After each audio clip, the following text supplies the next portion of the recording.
You just tuned it in. Global and worldwide. Hitting you on the one with no delay. Because it's the fighter's voice. The fighter's voice. With your fighting host, Richard Ortiz. And the formidable co-host, Mr. Cole Escovedo. Remember, every fighter has a voice. Fresno, California. We're live here, Mad Production Studios, Fresno, California. We're making it happen. We got a great show for you today. My man that's coming in studio, I wish he was coming in studio. It sounds like he's coming in the studio. Even though he's on the phone, man, I mean, his impact will just touch you. He reaches the masses, man, and he has a story to tell, and also he has some things to get off his chest. And you know what, I'm going to pick his brain a little bit, because I've been doing some research on him. I've been following him a little bit more, and I want to get down to what makes him click.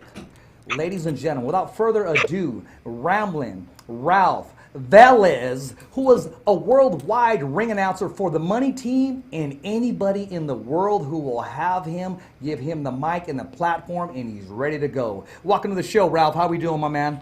I'm good, man. Thank you guys for having me again. I appreciate it. Man, it's always a pleasure and a privilege to have you, man. You know what? You keep climbing that mountain. You keep taking those forward steps. And the main thing is, man, your feet are on the ground. Talk to us about your progress, the moves you're making, and what we could expect. You know, since the last time we spoke, you know, we've had this COVID thing that's really kind of put a damper on not just what we're doing with, you know, the Mayweathers and Showtime and whatnot. I mean, we were on a big streak there. We were showing the Mayweather promotion stars, the upcoming stars, the up-and-comers that the promotion had on pretty much exclusively on Showtime for our last three shows. And then, obviously, COVID hit, and it was a bummer because we were kind of getting on a roll there, especially in Phoenix. We had Iron Boy Promotions that were going. You know, I work for them here locally in Phoenix as well. But, you know, for every rainstorm, man, there's a rainbow. And during the time at home, I got to spend a little bit more time with my family and got to just work on the business aspects of what I was doing. Sometimes, as you know, we're running around with our head cut off trying to you know, catch a story, or we're trying to, you know, better ourselves and trying to get to a certain spot, and sometimes not purposely, but we neglect what's important. You know, sometimes my kids don't understand that I'm out there grinding for them so that I can send them to college and do what I have to do. But at the same time, I'm sitting here looking on Twitter, and I get a message, and it's a guy, Edward Simpson, who I know I didn't know really well at the time. I had heard the name through the bare knuckle teams that were trying to, you know, start promotions a few years ago, and, you know, Bobby Guns and all that. I got a guy, Shannon Rich, who lives in Phoenix. So that name has, you know, was circling around the bare knuckle MMA community. And he reached out and said, hey, I'm about to do something that's going to change the industry. And, you know, when somebody tells you that, you always have to make sure that, you know, you're leery about it, because it's like, man, I've been working so hard. Like, you know, what can possibly, you know, change? You've got bare knuckle out there, RDFC, you've got, you know, MMA, and he sat down. He said, look, just listen to me for 30 minutes, and I'm going to explain to you what I'm trying to do. And it was pretty phenomenal. So, you know, most promotions or promotional houses, they try to focus on one discipline, and they try to focus on the promotion. This is something that I was just really dumbfounded, and I just couldn't believe it when I heard it. So the name of the company that I just basically got signed in with is Extreme Kumite International Championships. Now, the Kumite word may sound a little familiar to us 30 and 40-year-olds because the movie Bloodsport. You had Jean-Claude Van Damme. That's how he became the megastar that he was back in the 80s, because of this cult classic movie based on underground fighting. So Mr. Simmons was like, look, you know, I've been following you. He's like, I like what you do. I like the message you give out to the kids. You know, I want to bring you in from the ground up. Like, and for me, I don't mind. Like, we talked about it before, brother. Jimmy Lennon, my hero, my friend, my mentor. I've been watching this guy since I was 7 years old. I don't care that I open up for him until he's no longer wanting to announce. I mean, that may be 90. I mean, he's on a roll, dude. This guy's everywhere still, right? So I'm okay with that. But to be able to start something from the ground up and start something that is going to be global. I mean, this thing has such promise, man. So they want to not only focus on disciplines, bare knuckle, but bare knuckle done the correct way. For those that, and I asked them, I said, well, what do you mean the correct way? You know, I'm pretty familiar with the bare knuckle, you know, fighting. They've done it. A couple of companies have tried to do it. Yeah. The BKB, it didn't go so well. You've got BKFC right now bringing in boxing guys and whatnot, and that really, not really succeeding. But, I mean, bare knuckle goes back, dude, to the early 1900s, even before then. I mean, there's a whole Hall of Fame that I didn't even know about that's based pure on bare knuckle. And, you know, he says that bare knuckle is not being done correctly right now, and we're going to bring it out to the world, and we're going to make it a household sport where we're going to do it with Valiant, and we're going to do it with class, and we're going to do something that's never been done. So not only are they going to get into that, they're going to get into the actual kumite, which is discipline versus discipline, and it's going to be unreal, dude. So you're going to have basically MMA fighting without, you know, being on the floor, and it's going to be unreal. So not only are these guys, and really, that wasn't what really sold me.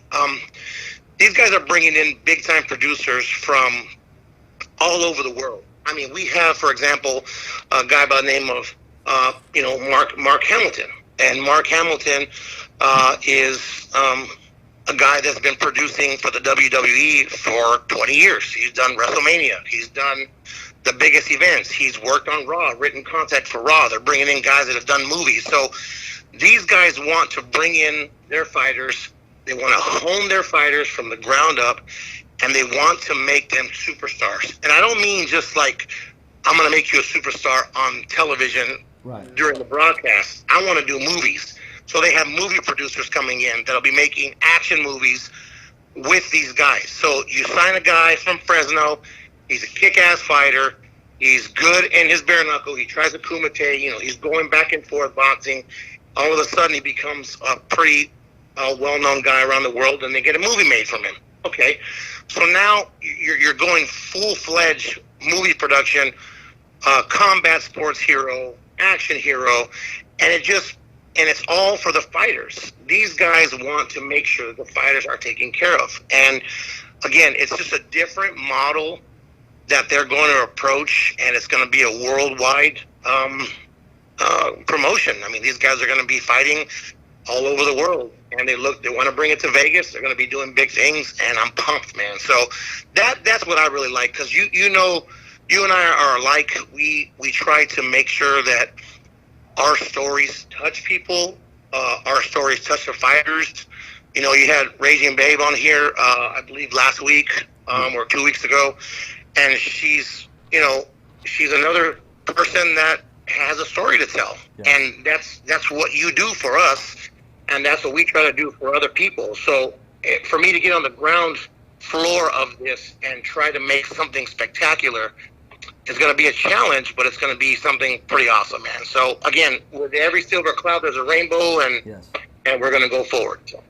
Well, you know what? I can hear the intensity in your voice, the excitement in your voice, and also the seriousness. And I've known you for a minute, Ralph, and you don't just jump into anything unless you believe in it, unless you've done your research, and unless you get a good feel for it. I like what he said. You said it's not all about just a certain subject. It's about the correct way, thinking of the fighters and capitalizing on every opportunity, whether it's movies featuring the fighters, taking care of them after their fights, and just the whole storyline behind it.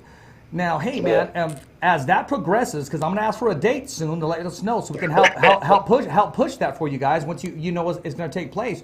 Yeah, I'm going to try to get him on with you so you can meet this guy. He's pretty intense as well. So. Hey, bring the co-host or whoever's headlining. Hey, we'll have them on the Fighter's Voice, and they can tell their story. And when are you looking to explode, broadcast, so to speak? They are trying to make sure that the fans are able to experience as well. Again, with all of the production talent that they've brought over 100 years worth of production guys, digital broadcasting geniuses, guys like Ira Glass, who has filmed some of the best events in the world. He's in the Hall of Fame in different states for his production, the WWE production staff that they've been able to bring over. I mean, if worst case scenario, by the end of summer, if this stuff doesn't clear up and there's no fans allowed, I mean, you might want to look for something.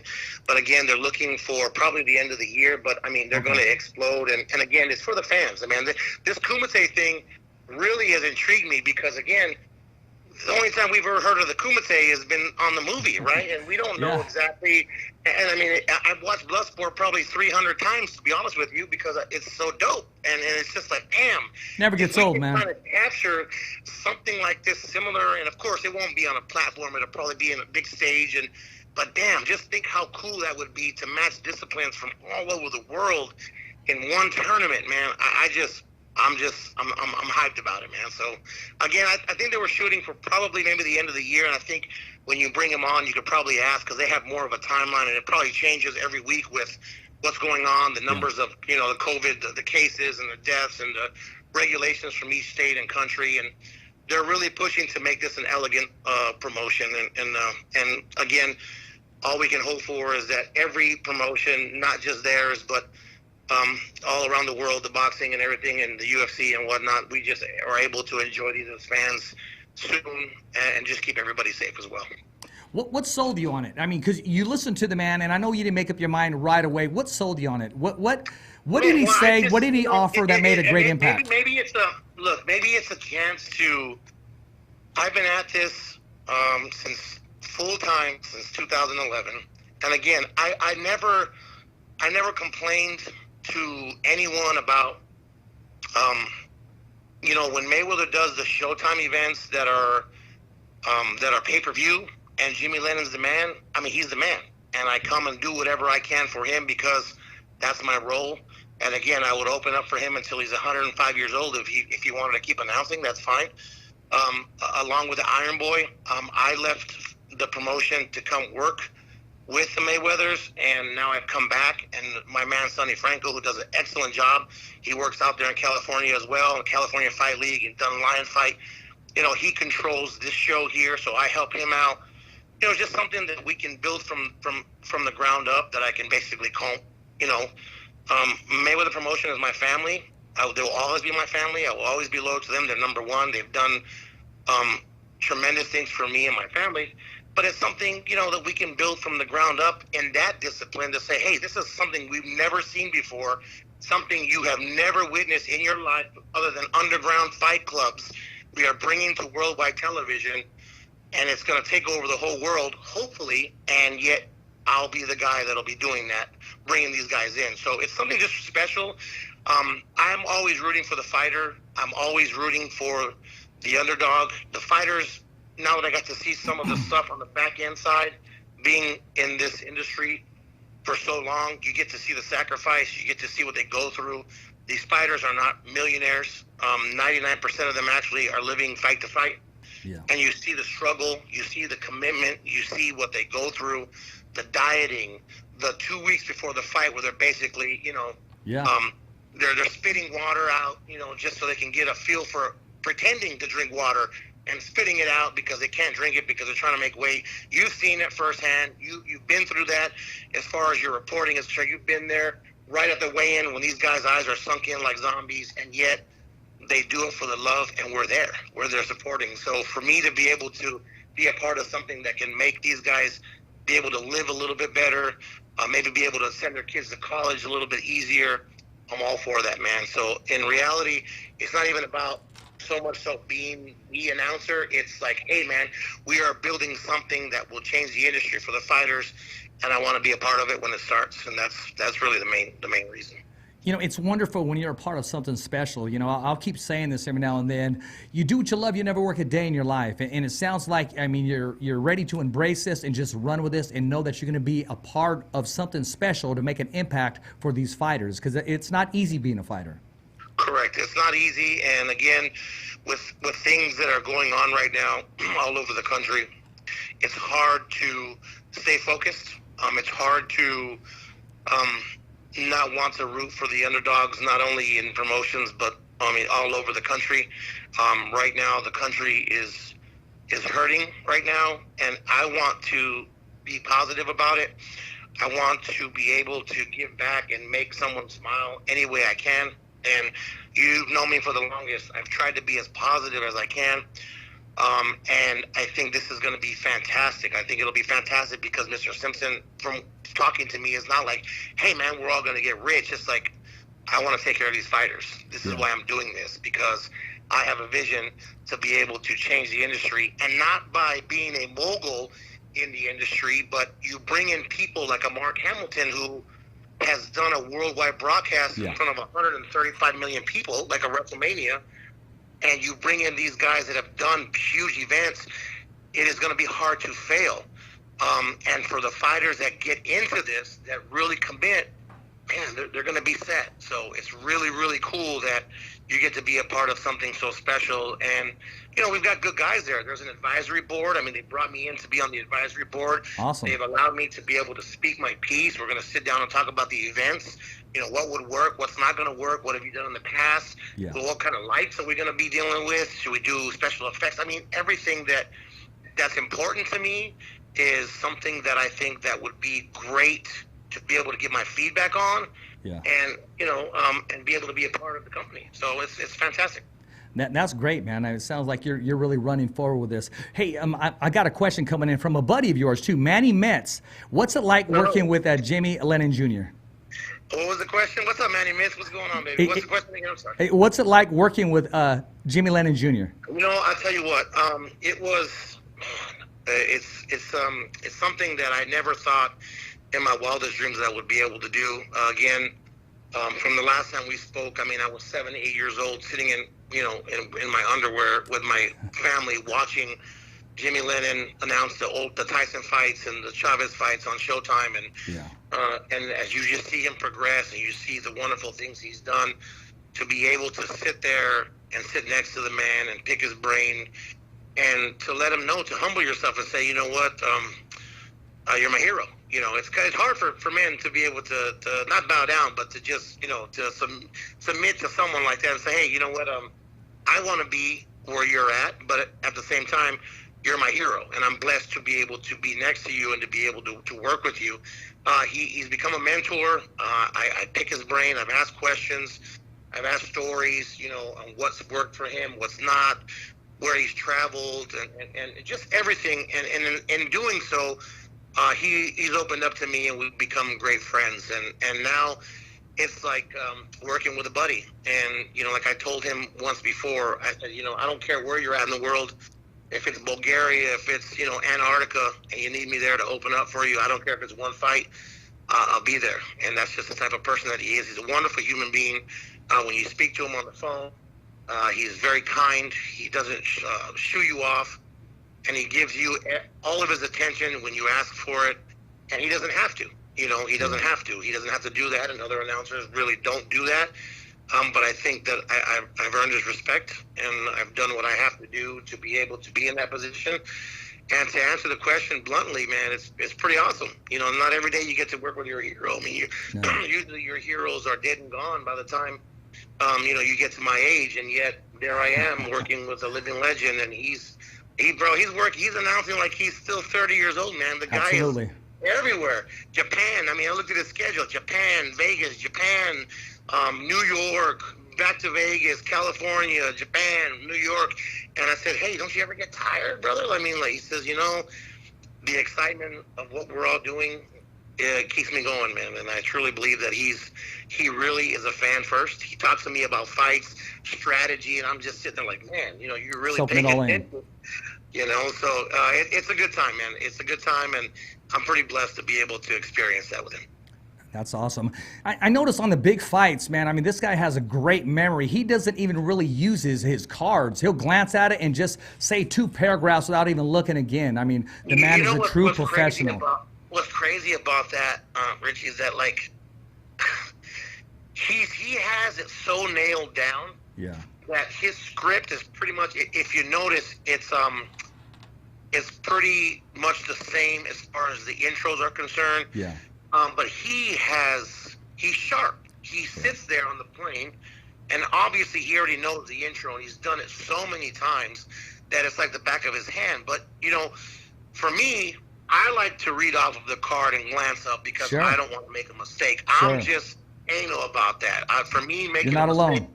yeah, it sucks. It sucks. And, you know, you've announced a lot of cards, and we don't want to do that. We don't want to make mistakes. So for him, it's like washing your hands, taking a shower, something that we just take for granted. It's just there. You know, the guy, and I don't want to bring this out because when I mentioned it to him one time, he kind of was like, "Oh, you can see that," but the man chews gum in the ring Oh, while wow. he's announcing. Unbelievable. The Wow. guy's amazing. Wow. I'm just like, you know, Jimmy, how do you chew gum when you're announcing? That's like the same comparison as a fighter fighting with one hand behind his back. Correct. It's just it is like it's like getting up and putting your underwear on and putting your shoes on and walking outside the door every single day. The man has it. He hasn't lost it. He's on point. And I really appreciate the fact that he studied the Spanish language. I mean, he loves going to Mexico. He came to Phoenix for a Combate America show, and he's like, "Hey, take me to the best hole-in-the-wall Mexican restaurant there is here." And I did. And he loved it. And that's what's so cool about him is that he embraces every culture, every person, every human being. The guy is just a robot, you know, and why wouldn't you want to learn from somebody like that, especially characteristics that might be able to prolong your career? Well, I tell you what, Ralph, you are in a great position. I mean, to learn from the best. I mean, if I have a question, I have to just, you know, I'll study film or I'll watch it over and over again. But to have that relationship and not only get the answer from somebody who thinks they know everything, but somebody who actually knows everything and opens up his map and says, okay, what part do you want to know? What's the scenario?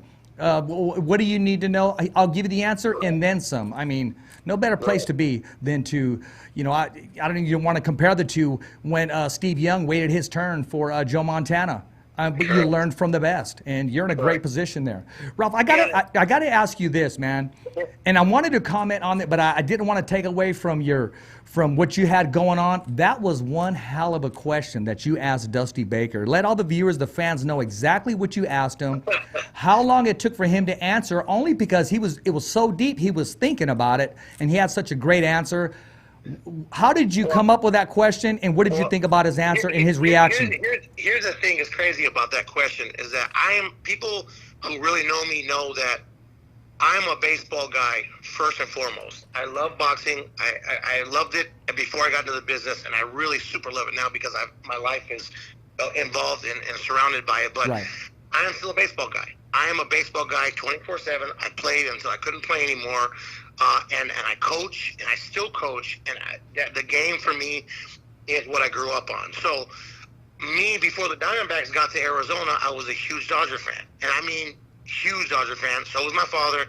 And I was born in 1978, but he was still playing with the Dodgers at that time. So, like, when I got to be 5 or 6 years old, my dad would tell me, hey, check out this guy. He would have pictures. This is Dusty Baker. This is the baddest guy, you know, this and that. So I already knew of Dusty Baker as a youth, and growing up, the Dodgers were my team.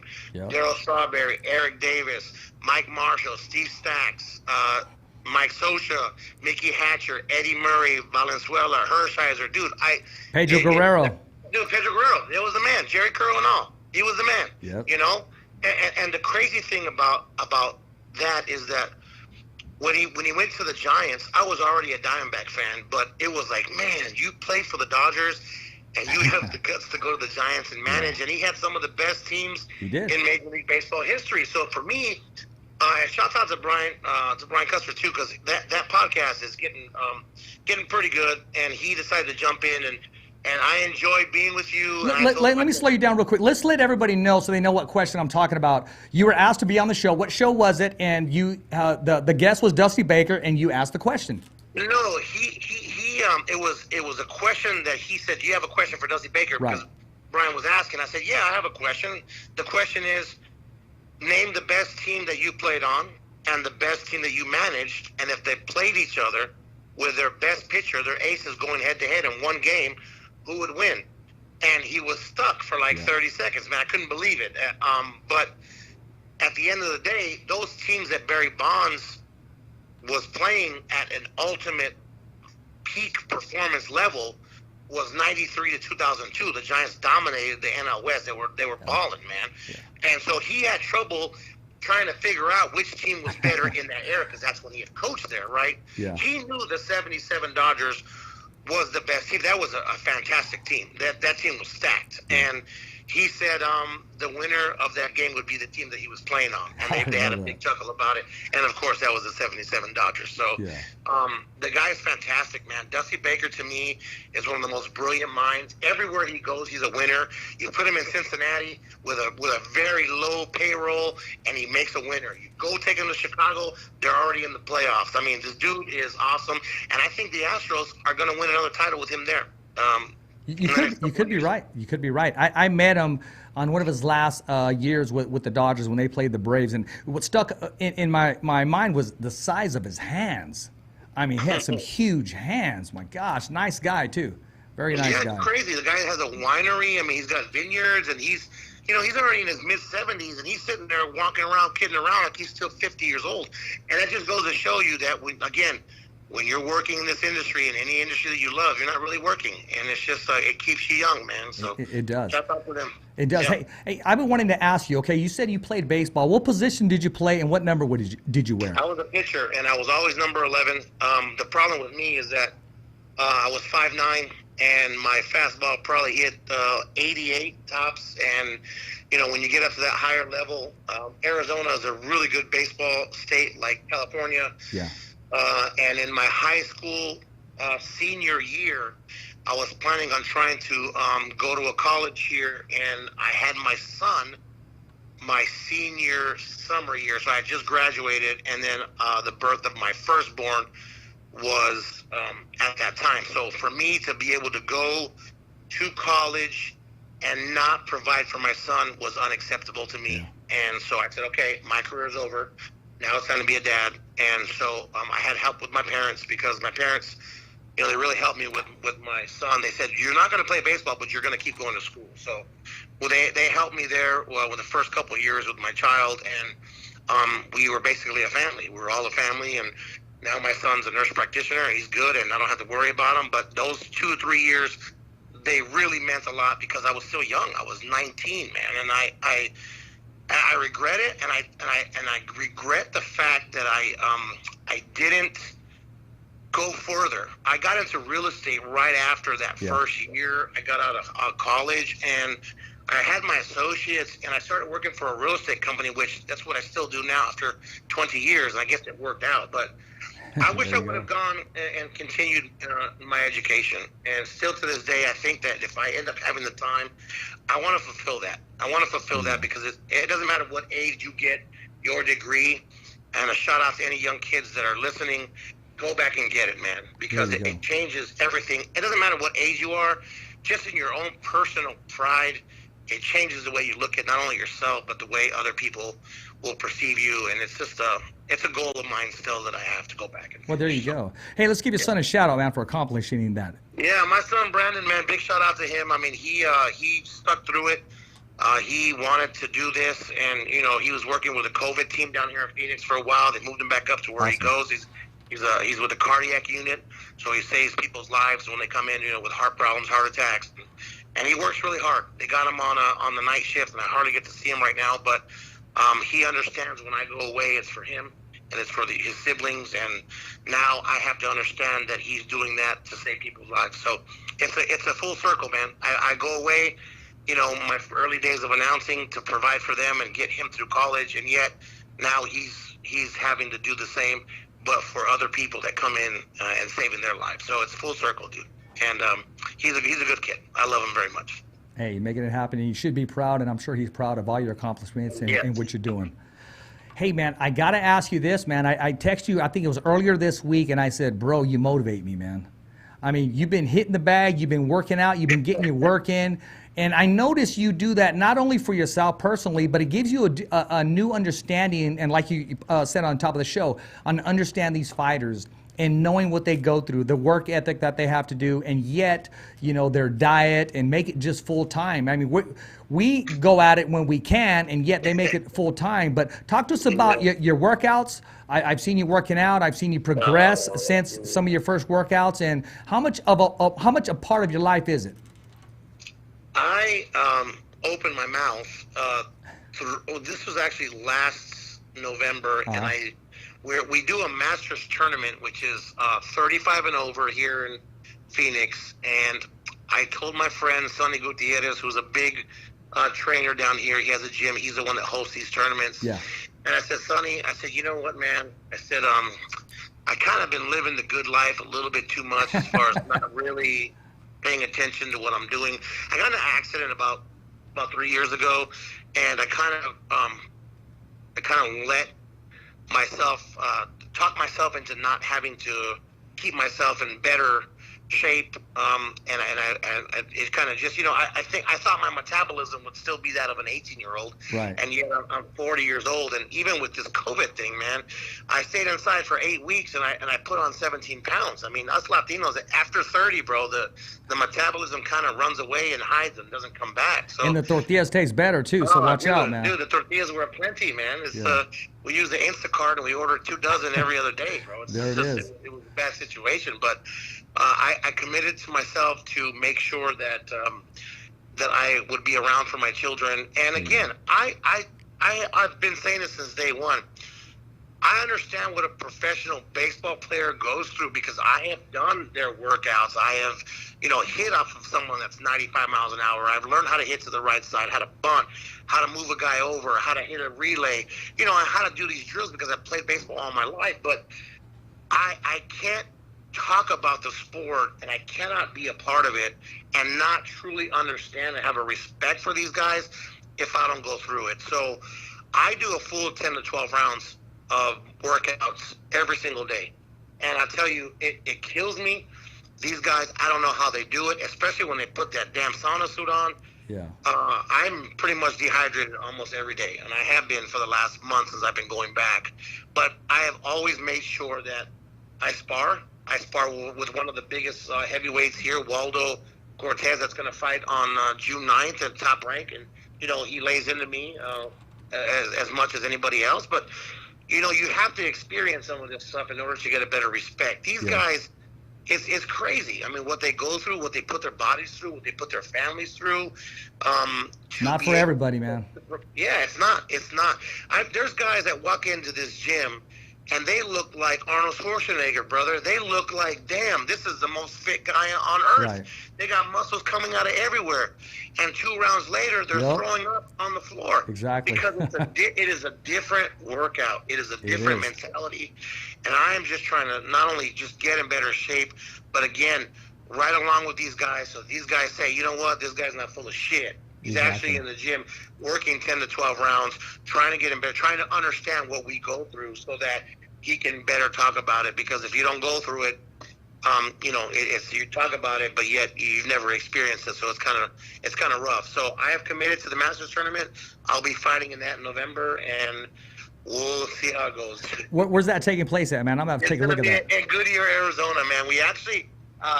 We're probably going to have to bring you in and hire you to do the play-by-play because normally I do it, but I'll be fighting. So it's a worldwide tournament that he streams every year. We get about 20,000 views live, and it's become one of the biggest tournaments in the country. So we might have to link up on that and bring you in. Yeah, we'll do that. We'll make that happen. Hey, sure. Here's some question here, and of course, here's the big question. I'm not going to shy away because I already got 3 people asking the same question. What's it like working for the money team? And personally, what's it like working with Floyd Mayweather, and what is he like? What have you noticed about him that tells you, you know what, he's just a human being, except, you know, a lot more money than we have? I'm going to tell you, and I'm pretty sure that you've seen the last couple of posts. I'm going to be honest with you, I have had some issues working with these guys, and not from them, but from people that I thought that were close to me that really don't really care for him, but they lash out at me because they can't lash out at him, you know. And what I keep telling these guys is, look, I got in with the promotions because of a guy by the name of Bob Ware, and who came, that was taking care of a guy by the name of Linnell Bellows, and was training a guy by the name of Panchito Cedevaca that fought Manuel Navarrete for a world title a couple months ago in LA before COVID. Now, I announced the guy liked my style. We became friends. He went back and said, "Hey guys, we got this dude in Phoenix, man. We need an announcer. You guys got to bring him. Like, he's full of energy. He's cool. He doesn't act all crazy. Like, we got to try him." And it took me actually a whole nother year. So what I did was, they knew of me, and instead of me getting upset or saying, "Okay, I'm the hell with me, the hell with them, they're ignoring me," I actually went and bought front row seats to every one of their fights that they had at Samstown for a whole year. It was like 5 of them. I took a bunch of my friends. We started supporting the fighters, and it just became where they saw, like, dude, this guy is not like trying to be opportunistic. This guy is actually wants to be part of the family. Yeah. So when they gave me the opportunity, it was a showbox card, and I'm sitting there. Floyd comes up and he looks at me and he says, nice tux. Or he says something like that about my bow tie. I said, "Thank you." He says, "Might have to get that from you," and he gives me daps and he walks off. And that was my first ever interaction with him. Okay, so I'm thinking there, I'm like, the show hasn't even started. I'm trying to concentrate. I'm not trying to mess up. We're going worldwide. And the man just comes up and gives me daps, right? So I'm like, okay. Now, I got slack from a lot of the Mexican fans that were really still hurt that Floyd had beaten their heroes. I mean, it was De La Hoya. It was Pacquiao. I mean, those fights had already taken place. And yet I walk into this thinking, okay, how is this going to work out, right? Like, how am I going to fit into this? And I'll tell you what, Kenny Craig, who is the director of operations for Mayweather Promotions, Nicole Craig, who works operations as well, VP, and Leonard Allerby, have been the nicest people that I have worked with in the industry. They take such good care of me. Floyd has become a friend, and it is so much so that he took me to Japan with him when he fought Tenshin. And that was a surprise to me because I really honestly thought, okay, yes, I've been here for 3 years already at this point in time, but we have a big event. It's Ryzen that's involved. They're probably going to use their own. They have, Lenny Hart over there, who's like the queen of MMA, the lady that, screams out the name. She's fantastic, wonderful human being. And I said, there's no way I'm going to get to go. And yet Leonard called me and says, "Hey, we want you to go with us. We want you to announce Floyd." And that's when I knew, okay, I have earned their respect. I am part of the family. And I tell you, they treat me good. Floyd behind closed doors, and I keep trying to reiterate this, he is a wonderful human being. We have a Thanksgiving drive, 3,000 meals that we give out every Thanksgiving. We do a back-to-school drive. Floyd gives out as many backpacks as he can. I mean, we do a lot of things that the media really doesn't harp on. Right. I don't understand why people are getting really upset that it went public that he paid $88,000 for George Floyd's funeral expenses. I know that for some people, it is a way of them thinking that he's just looking for an opportunity to be Floyd. But I'll tell you that if he would have hit it, and if it wouldn't have went public, somehow, some way, it would have leaked. Just like the other funerals that he takes care of, and just like other things that he does without anybody knowing, it would have got out eventually. So maybe it was a way of saying, hey, here's my 88, where all my other boxers at, where all my other promoters at. Yeah. Here I am. Help me. Let's continue this. Yeah. And I truly believe that it wasn't malicious. He is a very giving person. He is a very loving person. And honestly, before I started working with Mayweather Promotions, they all know it that I was a huge Pacquiao fan. And I still like the fighter. I still like Manny. But I've become a friend of Floyd's, and I care for him very deeply. I care for Leonard very deeply, and they have taken care of me. They stand by me. They've given me opportunities like to do play-by-play, which, that's pretty difficult. I mean, it's not easy to sit there and to do a play-by-play for 4 hours. I mean, it's not. It's pretty hard, and they know that. And they know that I had been learning on the job, so to speak, because I had never done it on a broadcast before. And they let me be me. They don't tell me, hey, don't act this way, don't post this, don't post that. They just let me be me. And that's what I like, is that they know that I love them. They know that we're family. They know that when Leonard tells these guys, this is my guy, he's announcing, you're not, we're doing this is my guy, they stick up for me, and I know that that we're in a good place. So it's very cool. Very intimidating sometimes. Sometimes my friends don't understand that how I can like someone that they think is very brash. But again, it's all about branding. It's all about, you know, being your character. Maybe Floyd likes to be the villain at times in some fights, and maybe he's experiencing something different. I mean, he's had a rough last 6 months. His kid's mom passed away. His uncle, Roger, who was very important to him, has passed away. And for sometimes, you know, and the COVID thing, like I said, for me, I had a good opportunity to stay with my kids and my family and really tell them how much I love them and how much I appreciate them letting me go out and try to conquer the world for them. Because sometimes my kids, I mean, my daughter's 17, my little boy's 8.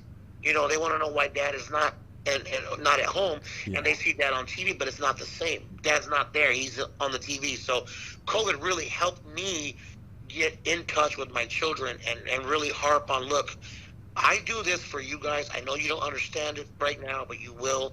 And I think this time at home really changed Floyd. I mean, he is really committed to wanting to be a trainer. He is committed to spending more time at the gym, with the family, with his children, and I see a whole nother beautiful individual there, and I'm very happy to be a part of that. So it is cool. Sometimes it's very rough because, you know, if you're standing around with him and you guys are going out somewhere and you're in an area where he's at, I mean, he gets rushed. He gets rushed everywhere he goes. So and that part is kind of hard because you got to basically deal with a lot of fans in melee 24/7 if you're in his vicinity. But other than that, behind closed doors, he's wonderful.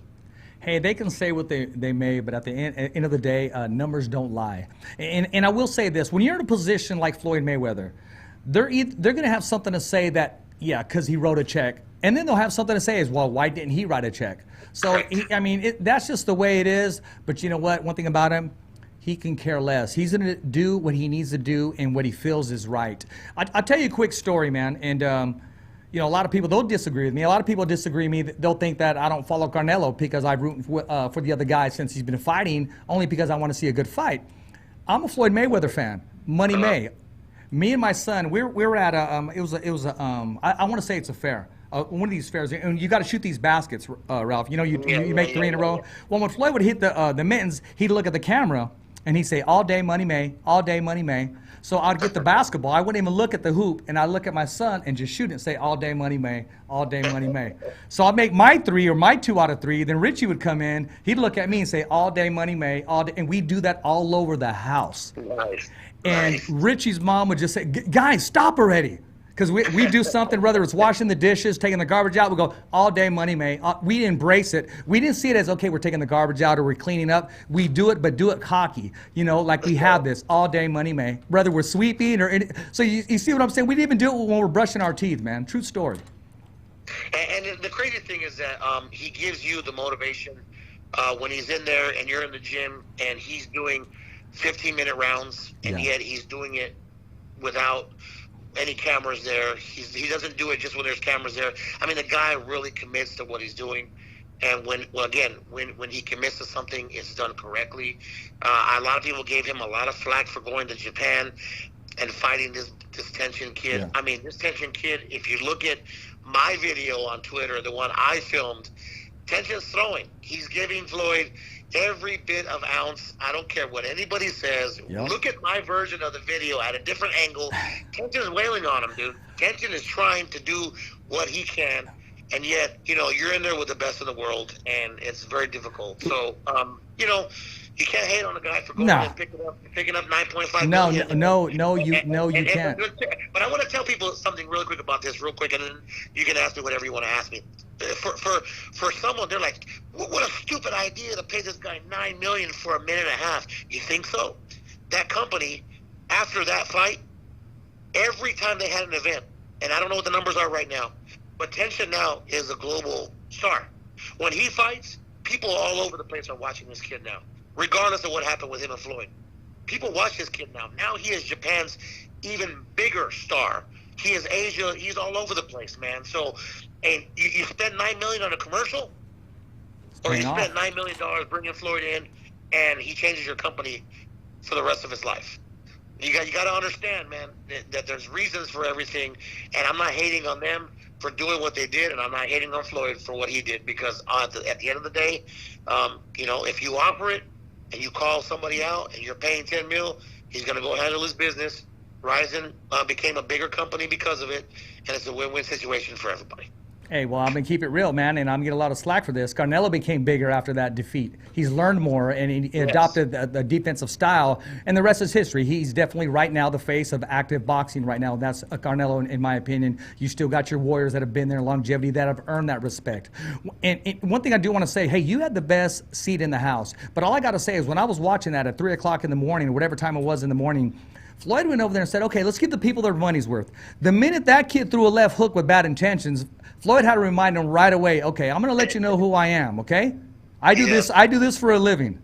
Yes, it was a left hook that landed, and that's what I'm saying. Like, when I sat down and I started to film with my camera because I wanted to get a different angle. I mean, there's 60,000 people in there, and he hit him with a first left, and he caught him.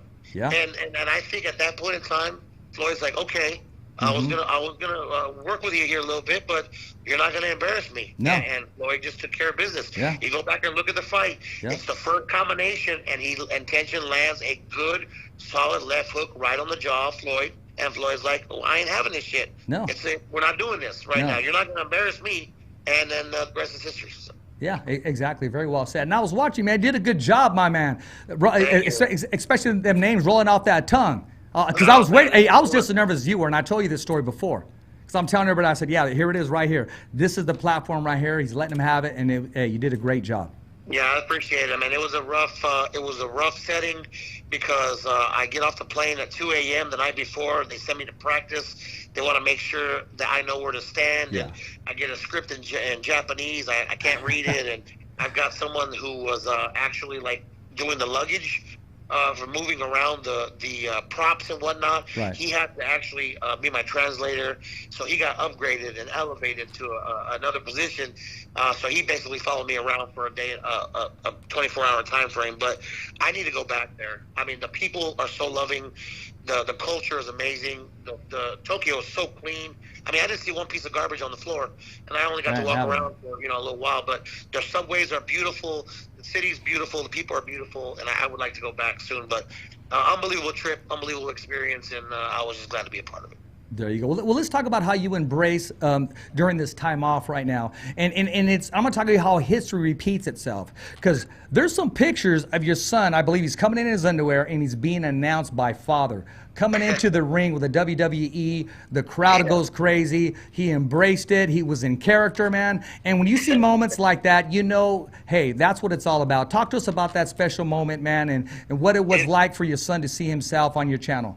It's pretty crazy, man. He has been for the last 2 years practicing. He embraces.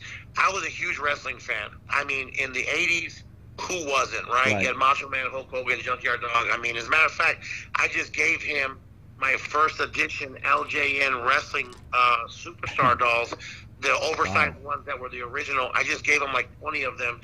Not to play with, but I gave them to him as to collect because they're going to be worth some money. Those are hard to get right now. But, I mean, I was a huge fan. And he is taking it to the next level. I mean, he's so, you know, my father took me to these events, and I remember it clear as day. My first event was Ricky Steamboat versus Jake the Snake Roberts in Phoenix, and I was so excited, man. I couldn't wait to get down there. And 30 minutes later, my poor dad, he's asleep right next to me, right? So I'm basically enjoying this event by myself. I don't give a shit. I'm loving it. It was fantastic. But my son, and I have to give a shout out to Alberto Del Rio, even though he's going through a little bit of something right now, and God bless him. But he actually did a favor for me. He knew that my son was a huge wrestling fan, and we got to go to a WWE event, and my son's favorite is Braun Strowman and Roman Reigns, and they weren't even supposed to be there that night, yet they ended up backstage, and we had Sin Cara, who's another Mexican wrestling superstar, take us back there, and my son got to meet him. So that's the equivalent of me, like meeting Hulk Hogan, man. So that right there, not only, that just took that to the stratosphere. So every time we're at the house, every Saturday or Sunday, when I get home from work or doing whatever I'm doing, it's WrestleMania night. And, he has a replica belt that he got for his birthday, and we wrestle. And for me, my dad would never do that to me. I had to use a pillow because my dad just said, I'm not wrestling with you. That's crazy. But I remember what it was like when I was 7 and 8 years old, wrestling with my wrestling buddy dolls and my pillows, and pretending that my Chucky doll, the Child's Play doll, was, Iron Sheik or whatever. Yeah.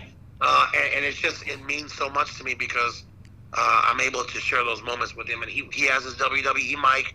He practices his announcing.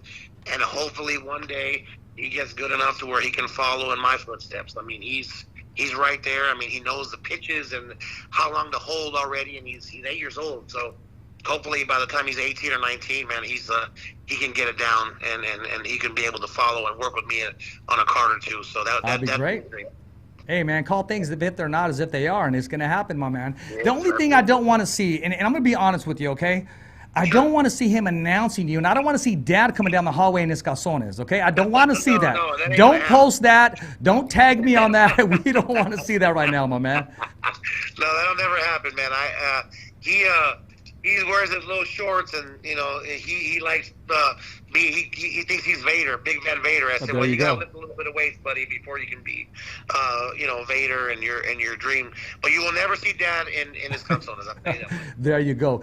Ralph, let's talk about June, man. June, we're getting live boxing back. Top Rank is going to be the first one to say, okay, let's make it happen. There's not going to be anybody in the crowd except for the people that actually need to be there, the governing bodies, those that are in critical positions that need to be there. The fans aren't going to be there. Fighting, how do you think it's going to be for these fighters, these boxers, to make a living without a crowd? Because they vibe off the crowd. Correct. But they actually get the job done in sparring without a crowd, right? Very true. There's two sides to the coin. I feel bad for the hometown fighters that have basically been fighting in front of their hometown crowd their whole life. These 5-0 fighters, like for an Iron Boy promotion here out of Phoenix that have been fighting at the Celebrity Theater. I tell anybody that would listen to me that the Iron Boy Promotions card in Phoenix and some of the Raging Babe cards that she had here in Phoenix, I mean, dude, Arizona's a boxing town, Tucson, boxing city. I mean, there's 3,000 people, 4,000 people that come up and fill this arena up every time there's a fight there. So these guys are used to having this crowd motivate them, especially when they're in trouble. You're not going to have that now, right? You're going to have basically one ear on the commentator because it's going to be so damn quiet. You're going to be able to hear your corner. You're going to be able to hear. So it's going to be weird, man. It's going to be weird. I mean, I pay attention to the UFC, and their Ultimate Fighter platform has kind of been like that. So some of these guys are used to it. The boxers that spar and get really dirty and spar for 8 to 12 weeks, they are used to fighting without a crowd.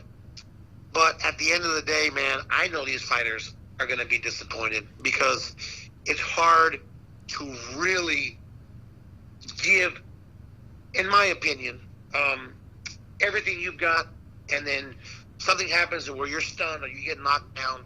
Some of these fighters, they live off their hometown crowds, man. Yes, they do. And they live off crowds in general, right? So, like, what happens to your intestinal fortitude when there's no crowd to get you going?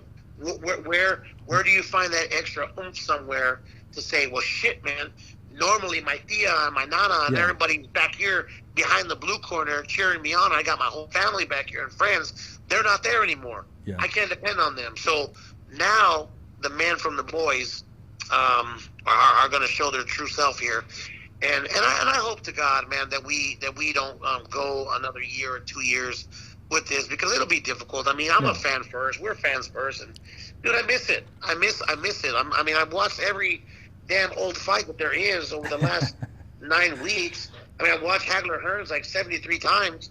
Never gets old, man. Hey, that never gets old. That first combination right off the first round. That's my favorite fight, bro. That's my favorite fight. And it's helped me too to really go back and really appreciate the sport even more. I mean, the 30 for 30, the no mas. I watched that 3 times. Those guys were fighters, man. Those guys were giving everything they had, and some of these fighters have it. You've got some fighters that maybe are learning to appreciate that and maybe learning the steps to get to that level. And we're going to see fighters now that we probably wouldn't have paid attention to that much get put on a national showcase, right? So you've got Top Rank. I think they're doing 3 fights in 1 week. Yeah. Okay? So maybe some of these guys that you didn't really pay attention to, that now, because we're starving for live action, we're going to get to see these guys, and maybe we find a gem there. Maybe we find someone that we like. With me, as soon as I saw Manny, like I said, and Edwin Valero, and Hasim Hamed, like these guys, dude, were like, holy shit, this Prince guy he's coming in on a magic carpet, dude, or he's coming in on this and that. Like, I took to him right away. I take to some of these fighters right away. I just see styles in them that I really like. So maybe we find a couple of gems that we wouldn't have. So maybe this kid may not get to fight in front of a hometown crowd, but maybe this national audience, he may not win, but he may be able to win some new fans. So again, there's 2 sides to every coin, and there is. I just want everybody to be safe and to succeed. And my man Joe Martinez, man, on his IG page, they put that swab in his nose, 6 inches in, or his mouth rather, and on his tonsil. And he's like, dude, this is horrible, but it needs to be done. We all have to be safe, and as long as everybody's quarantined and safe, we can continue with these house shows. Well, you just scared the hell out of me, Ralph, because I got to get that done next Tuesday. Because I'm going to get knee surgery next Wednesday, and they have to do that. So I've seen it done, and I'm thinking, okay, I'll worry about that when that comes. Now I'm going to have nightmares because I had Ramblin Ralph on the show, man. Dude, go to Joe Martinez's page, and the second time he did it, he closed his eyes, and it was easier for him. Okay, I'll do that. You know what they say, man? If you know what's coming, and you're not used to having stuff stuck down your throat. I mean, it's a natural gag reflex. So, I mean, that swab was like 6 inches, and the second time, he just got used to close his eyes and did what he had to do. But hopefully, that this all ends, and It's good to get a test anyway, man. You should get a test anyway. Absolutely. You know what's going on, and I know that you've adhered to being safe and not being reckless out there, because you're a good guy. So I got to get one too in July. We're gonna do a Mayweather show, I do believe, here pretty soon. Okay. And we're going. That was my next question. The question that I've asked you, how do you think this is going to progress, and what's your take on fighting without a crowd? I'm going to ask you an even deeper question. I was going to be, what's it like announcing with no crowd? Because I know you vibe off that. I know it fires you up just like the fighters. I'm in the shower. I'm in the car. I'm in the backyard. I'm watching a movie. I'm doing a mortgage loan. I'm on the phone with you here talking in the show. And the whole time I'm doing that, I'm announcing fights in my head. So to me, you have to be on your A game. Bruce Buffer did a fantastic job the other night, because it is very difficult to be in a huge arena with no crowd, because not only do you have to make sure that you're on point, because everybody's paying attention. The crowd does not, muffle the sound. Right. I mean, you are there. Yeah. But the reverb in buildings with no crowd is horrendous, because the fans soak up the vibes from the sound. They soak up the energy and the waves that come out of these speakers. When there is no crowd, it is echoed and bounced right back to you. If you ask anybody that does a mic check before anybody walks into big arenas, it's bad, man. So it's not only having to deal with, okay, shit, I can't mess up because everybody's hearing me 100% because there's no crowd, there's nothing else around. You have to really be on point and not mess up, because you've got stuff coming back at you, and it sounds crazy. So for me, I'm just going to pretend that there's 2,000 people in Sam's Town, and I'm going to do what I've always done. And again, it's for the fighters, and I'm going to give them everything that I got, and I'm going to pronounce their names the way they're supposed to be pronounced, and we're just going to go business as usual. There you go, man. You're making it happen. Yeah, those mic checks without anybody in there, man. They got that little split second of comeback on you, that little delay, and it kind of, yeah. I mean, I was in the Barclays. I think I was in the Barclays Center. I did a PBC show, and I was like 45 minutes early, and I was like, I had to use the house mic. They're like, yeah, just go in there and mic check real quick because we're going to do the Showtime stream off of that mic. And I'll tell you, bro, it was really, really difficult. In Japan, the building was gigantic, so I had some reverb. But the worst one was when I did the Shane Mosley fight. He fought here in Glendale against David Phagnasay in his last fight ever.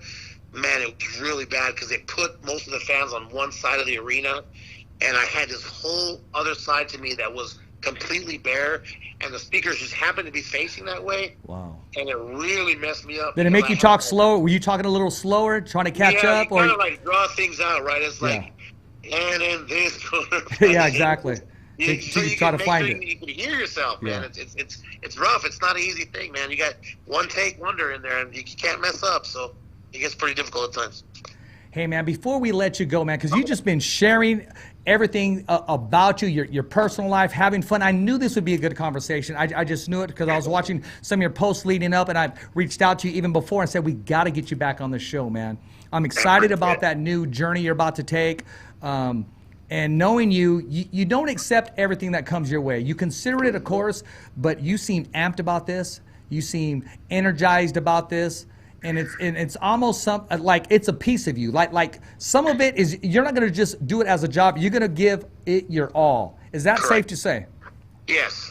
Anything that I do for anyone, I really want to express this because I think I have a hard time getting this across. A lot of people may take me as, dude, this guy posts 20 times a day, or, this guy doesn't stop talking on, all this stuff on his social media. And there's a reason for that. I don't have an ad agency. I don't have an agent as of yet. I don't have a marketing team. I am my agent. Yeah. I am my marketing team. Yeah. I am my branding ambassador. I am my talent manager. I am my agent negotiator. It's me. And I have my girl Mercedes that really helped me with some of this stuff. But for the most part, it's just really her and I that deal with a lot of stuff that I have to deal with. So yeah. I'm going to post 20 times a day because that's what I have. And when I say something like, hey, man, I really want everybody to have a good day. I really want everybody to try their best. I really want everybody to give what they can give. Because to be honest with you, it's not about us, man. It's about that 9-year-old fan that's in the crowd that's like, wow, yeah. That was cool. That sounded cool.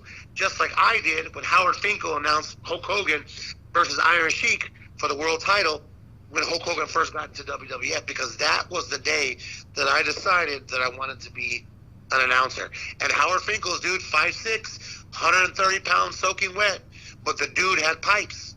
He had pipes. And it's hard being in this business. A lot of the other announcers, they don't really want to hang out with you. To me, I don't care who it is, man. I want to be friends with everybody. There's enough work for everyone, and I want to be cool with everyone, but not everybody wants to be cool with you. Well, why do you think that is, Ralph? Why don't they want to hang out with you? I mean, is it that they choose not to, or they just keep their circle small? Man, like, I just think that it's a very there isn't really a lot of gigs, right? There really isn't a lot of work, and I think that people just want to make sure that they're secure with their own work and not feel like, oh, Ralph's coming in to try to take my job. No, dude, I want to be friends with you because I think you're cool. Like, I know how hard it is to do this. It's cool. Like, I want to be cool with you because it's really, a lot of guys don't really vibe with us, man. We're put on an island and we're expected to do something on one take and not mess up and never always be on point, and you can never have a bad day up there because, if you're on Showtime, millions of people are going to immediately go to Twitter and clown your ass, yeah. Right? So there's a lot of things, even the club cars, man, they're hard because the promoters expect so much of you. They expect that you are just there and you're gonna, I'll give you tickets, man. You can do it for tickets. No, dude. I have a family. You know, we've both probably experienced that because we both worked a lot of club cars, man. Can I put somebody on? I feel like putting somebody on blast right now, but I won't do that. That's not my style, man. You live and learn. I live and learned off this. Well, we all do, right? We all do. So, like, I'm cool with as many announcers as I can because at the end of the day, I know how hard it is. I know what we all have to go through. Yeah. And I love everybody, dude. I don't wish any ill will. You know, like my man Jeremiah Gallegos, dude. This guy came on. Oh man. And props he just to him. came like a ball of fire, bro. Golden voice, literally a golden voice. Yeah, dude. He's fantastic. And the thing of it is that okay, people is gonna say, oh well, he sounds like Michael Buffer. Okay, well that's his style, dude. That's his style. That's what he wants to do, and he's admitted it. Hey man, I learned from him. Therefore, my style is that plus a little bit of mine. Okay, big deal. You're doing your thing. Go do your thing. And look, he had a stroke, and instead of being down and saying, you know what, woe is me, I don't care. Yeah. You know, I'm done in this business. No, he got on social media, and he willed his way, and he's getting better, and he's improving. And the dude is pretty cool, man. So for me, I'm not gonna hate on anyone that respects me. If you respect me, we're good. If you don't, well, then that's your problem because I'm still gonna do what I have to do for my children. I'm not there for you. I'm gonna extend my hand. If you accept it, fantastic. If you don't, well, I'm sorry. That's something that you're gonna have to live with because, you know, I get along with the media. I get along with the promoters. I get along with Jimmy. I'm cool with David Diamante, another guy that I'm cool with, that I'll back up anytime he needs me to. I mean, dude, there's just countless people that I become friends with in this business that it's a small business. It's a small business. Be good to everybody that you can because one way or another, someone is going to need someone down the road. Absolutely. And you just got to be cool and you got to show your true self and just understand that if God wants you to be somewhere, He's going to put you there. Yeah. And that's the thing that I say, okay, God, I wake up when I do these shows, okay, I hope that I can stay with Mayweather until I have retired from what I'm doing. That is a goal for me. It may happen. It may not happen. I may be doing the Kumite for 3 years and then something else comes along, or I may be out of the business completely. We don't know. So while you're here, you take advantage of the situation. You help kids. You help people that are struggling with trying to find their way. You give them your story on how you're announcing baseball games like I did at 7 years old. Dude, my dream didn't come true. We talked about this the last time. Yeah. 32 years old, bro. I'm 41 now. I didn't get my first real gig until I was 32 years old. And I kept dreaming, man, since a kid. Okay, I don't know how I'm going to do it, but some way I'm going to do it. I'm going to find a way to do it, and I'm going to take advantage of it, and I'm just going to run with it. And that's what you need to do. Your podcast is getting bigger and bigger and bigger and bigger each show. You're having mega stars on here. Not me, but just saying in general, you've got people, man, that are doing great in this industry, and your podcast is getting known. That didn't start out that way. We talked about that. You learn as you go along. Every episode it gets better. Every show for me, I try to get better. But I want to be there for the fans, for the fighters who may never get on Showtime again. If he's from the Dominican Republic, it's La República Dominicana. It's not Dominican Republic. If you're from Mexico, it's Mexico, not Mexico, because your mama says Mexico, not Mexico. Right. And they may never get that platform again. So I do the best that I can for them, and we just try to do God's work. And that's it. Amen to that, man. Before I let you go, I want you to be a part of this, too. I want to give props to Jeremiah. I don't know if you know, Ralph, he did something very, very special for my son on his birthday. And it was just, I literally, the minute he started it, I don't even remember it because I just went into emotions, and he didn't have to. I didn't say, hey, can you do this? He speaks and he does things from the bottom of his heart, and personally, he has a great golden voice. He has a great voice, and not only that, he is a fighter. He's fighting this, he's winning, and before you know it, we're going to see him back in the middle of the ring, exactly where he belongs. That's right. And also, Exactly. And also Wildcard Jim, Marie, Freddie, Mike, Sean, I just want to say what's up. Hey, I'm rocking the Wildcard Jim boxing. I usually don't rock other people's gear, but I'm rocking Wildcard because they make a great product there. The hat, the shirt, to my wild card family. I love you, Freddie, Marie, Mike, and Sean. Viva Sean, my man. I got to give him a shout out.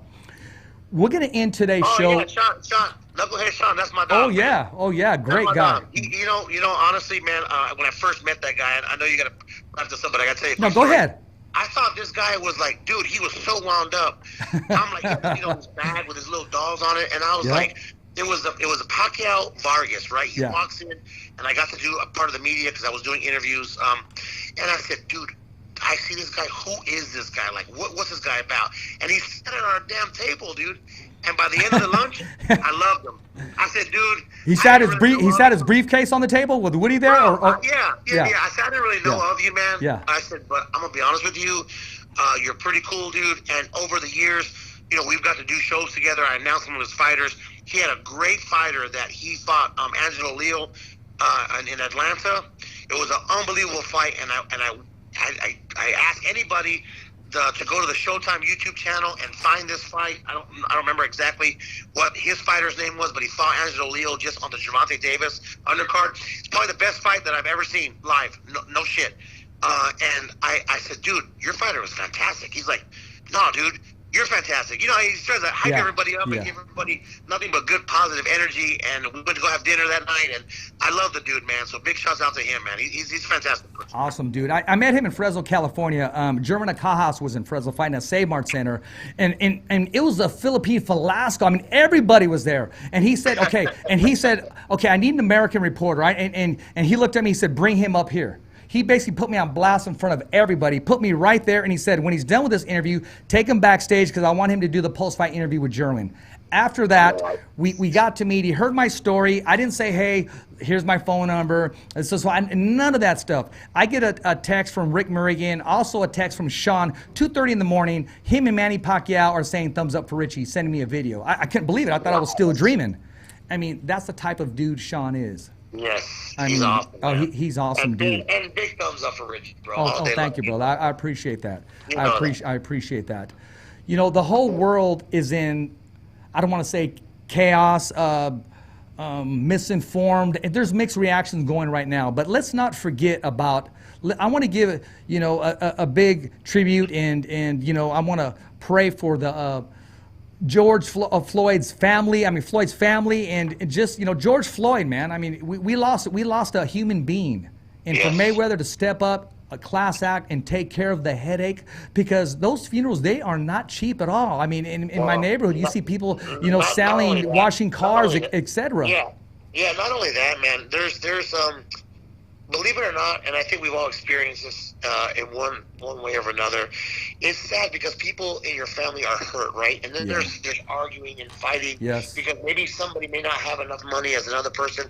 It's hard. It is not an easy thing to do. So yes, the headache of dealing with who's going to pay for this, who's going to pay for that. Well, I don't have the money. It becomes so hard, and you're dealing with grief of your family member being killed like that in such a way that it'll never be the same for you or your family, and yet you're now having to worry about how we're going to take care of this.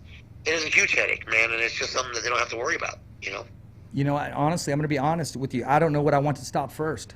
The coronavirus or these lives that are being taken, these innocent lives that are being taken. I'm all for the positivity. I really can't back up and support when the law is being broken. Ladies and gentlemen, there's another way to do it. There's a platform. Everybody has a voice. It needs to be heard, and let's do it positively, 100% positive, with positive energy as well, man. And I think that I saw. I don't know if you go Burner is a rapper. His name is Burner. He's really big up there in your area and in the California scene. His cookie store got ruined and it was burned down, right? So he goes on social media and he says, look, I know you guys are hurting, right? I know that this whole situation and many others, like the guy that was running jogging in Atlanta in Georgia, and he gets shot, by these guys in the truck with a shotgun and whatnot. There's a lot of situations, right, that are happening because of our smartphones are able to now capture stuff like this. But at the end of the day, he's like, when you try to protest, like Kobe wearing the I Can't Breathe shirt, they give him slack for that. LeBron wearing the shirt, people didn't like that either. The guys at the Olympics wearing the the Black Gloves protesting, at the metal podium. Kaepernick. People were they were really mad about that, right? So, like, I guess their train of thought is, hey, man, like, we can't do any of these things because you don't like any of the positive things we're doing. We're just going to take it to the next level. And it's really unfortunate because it didn't have to happen like that. I mean, we have Scottsdale, Arizona, which is supposed to be, for our state and in the Southwest, the nicest area, and it got vandalized as well. I mean, there's no rules, there's no regulation, and for the kids that are listening or anybody that is listening, I mean, it hurts me, but it's not the way. You can join the numbers and really make a big difference, but when there's killing and other stuff going on, I mean, it really makes it difficult to be able to be supported when that stuff kind of happens. And I'm not going to put all the blame on them. Our leadership can take a stronger role and say the appropriate things and be sensitive to another human life being taken. Hey, I'm going to leave us with that, Ralph. Ralph, I appreciate you taking the time. Always a class act when you come on here. Ladies and gentlemen, hey, I want to thank everybody here in Fresno, California. It's a wrap. Thumbs up for Richie. Okay, fight fans, it's not goodbye, but until next week. Remember, It's always voiceography at its finest. So on behalf of Richard Ortiz, Cole Escovedo, the special guests, and all the crew right here at the Kick-Ass Podcast, saying hasta luego, babies. And always, thanks for listening.